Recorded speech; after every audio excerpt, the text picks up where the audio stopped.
Преработването на емоциите включва като първа стъпка да можем да признаем открито какво изживяваме.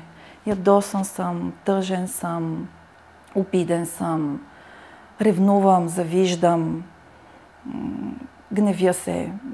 И няма емоция, която да е неприемлива или непозволена. Ние хората така сме устроени, че изпитваме цялата палитра от емоции. Нормално е в живота си да сме минали през всякакви емоции.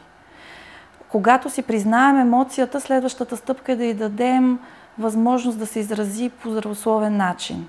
Например, когато сме ядосани, може би не е много окей да тряскаме врати, още по-лошо е да обиждаме близките си или да скочим да бием някого, но можем да отидем да потренираме във фитнеса, например, или да потичаме, или да си пуснем музика и да попеем с глас, за да изразим през гласа си това, което чувстваме. Не случайно много хора слушат метал или някаква такава музика, която изразява точно този тип бурни емоции. Не всяка музика е нежна, мелодична и приятна.